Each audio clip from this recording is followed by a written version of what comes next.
सनत कुमार बोले, हे देवेश, मैंने नागों का यह आश्चर्यजनक पंचमी व्रत सुन लिया।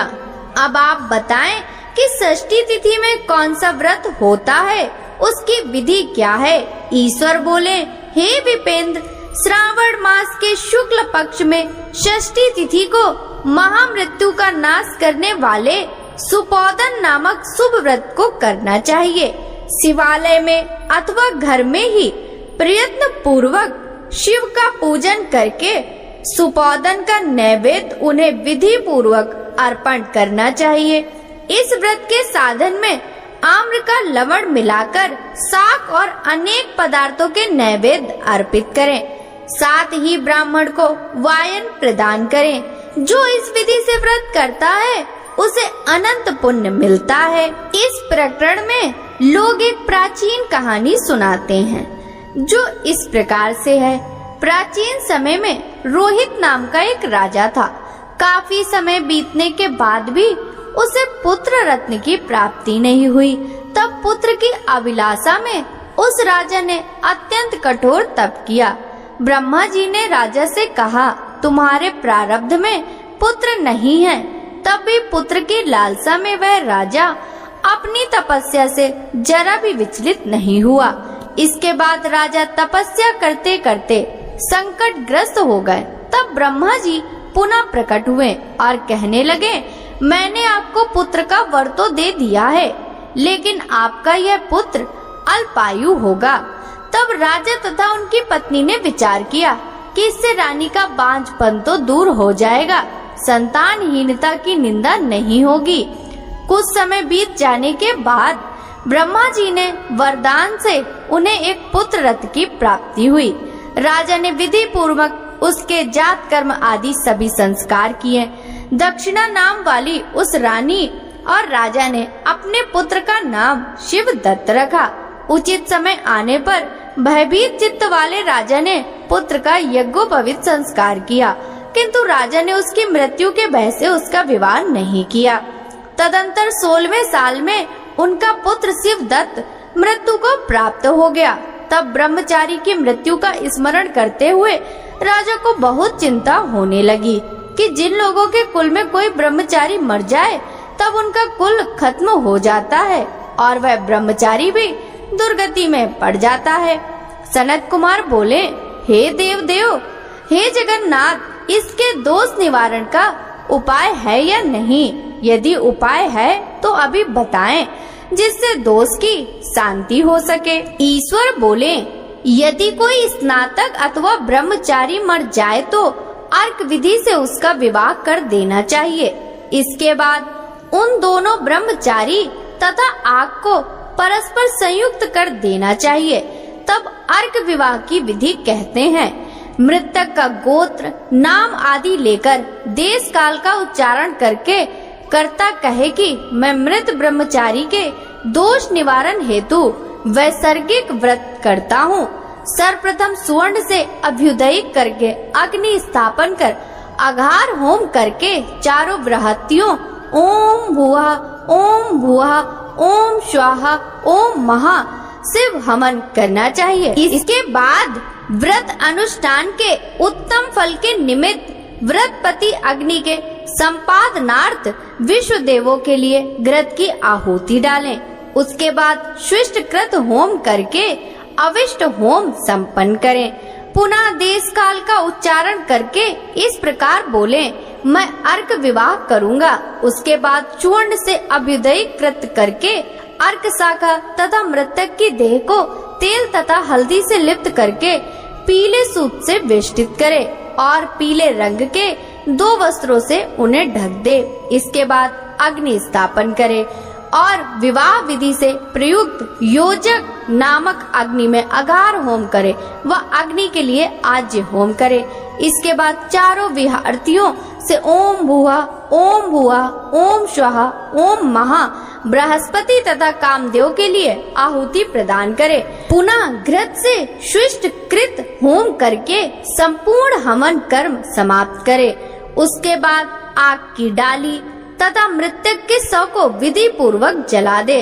मृतक तथा म्रियमाण के निमित्त 6 वर्ष तक इस व्रत का अनुष्ठान करना चाहिए। इस अवसर पर 30 ब्रह्मचारियों को नवीन कौपीन वस्त्र प्रदान करना चाहिए और हस्त प्रमाण अथवा कान तक लंबाई वाले दंड तथा कृष्ण मृग चर्म भी प्रदान करने चाहिए। उन्हें चरण पादुका, छत्र, माला, गोपी चंदन, प्रवाल मणि की माला तथा अनेक आभूषण समर्पित करने चाहिए। इस विधान से व्रत करने पर कोई भी विघ्न नहीं होता।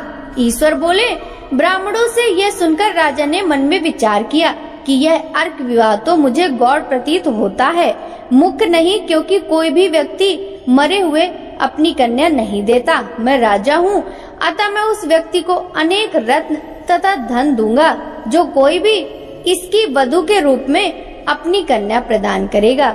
उस नगर में एक ब्राह्मण था। उस समय वह किसी दूसरे नगर में गया हुआ था। उसकी एक सुंदर पुत्री थी जिसकी माता की मृत्यु पहले ही हो चुकी थी। ब्राह्मण की दूसरी भी पत्नी थी जो ब्राह्मण की पुत्री के प्रति बुरे विचार रखती थी तथा दुष्ट मन वाली थी। कन्या 10 वर्ष की थी तथा दीन थी और अपनी सौतेली माँ के अधीन थी। अतः सौतेली माँ ने द्वेष तथा अत्यधिक धन के लालच में 1 लाख मुद्रा लेकर उस कन्या को मृतक राजकुमार के लिए दे दिया।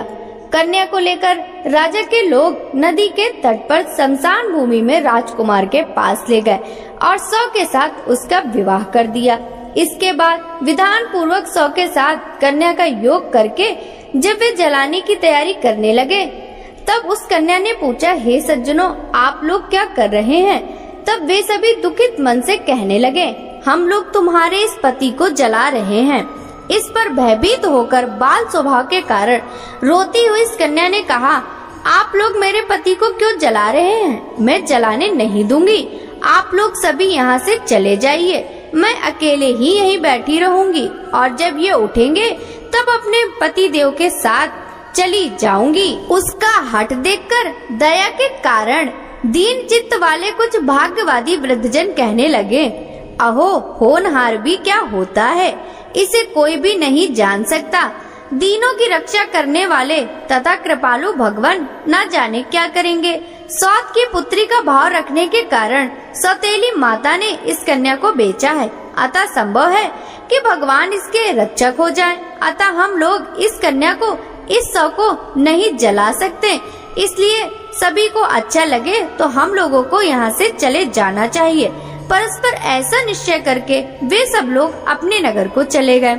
बाल स्वभाव के कारण यह सब क्या है इसे न जानती हुई भय से व्याकुल वह कन्या एकमात्र शिव तथा पार्वती का स्मरण करती रही। उस कन्या के स्मरण करने से सब कुछ जानने वाले तथा दया से पूर्ण हृदय वाले शिव पार्वती शीघ्र ही वहां आ गए।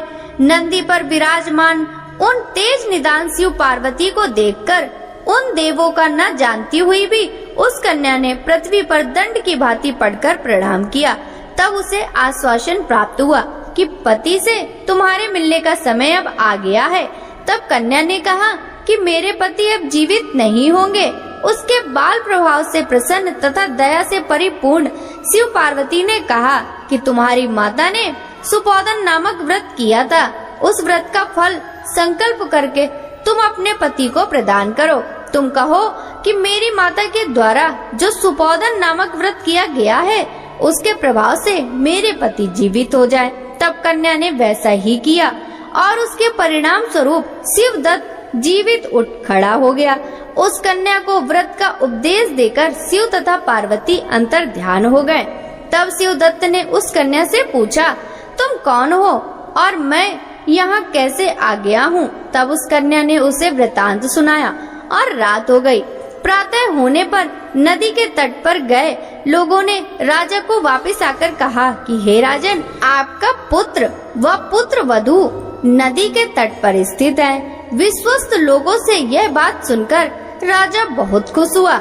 वह हर्ष भरी भेरी बजवाते हुए नदी के तट पर गया।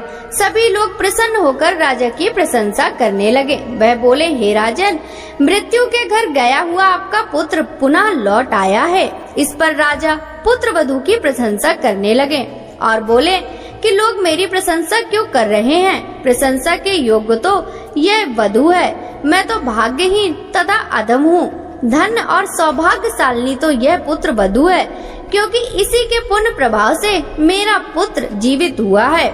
इस प्रकार अपनी पुत्र वधू की प्रशंसा करके राजा ने दान तथा सम्मान के साथ श्रेष्ठ ब्राह्मणों का पूजन किया और ग्राम से बाहर ले गए मृत व्यक्ति के पुनः ग्राम में प्रवेश कराने से संबंधित शांति की विधि को ब्राह्मणों के निर्देश पर विधि पूर्वक संपन्न किया। हे वत्स, इस प्रकार मैंने आपसे यह सुपोदन नामक व्रत कहा।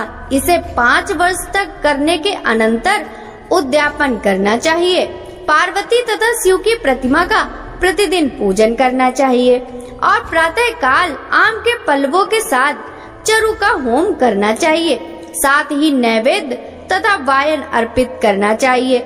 मनुष्य यदि व्रत की बताई गई इस विधि के अनुसार आचरण करे तो वह दीर्घजीवी पुत्र प्राप्त करके मृत्यु के बाद शिवलोक को जाता है।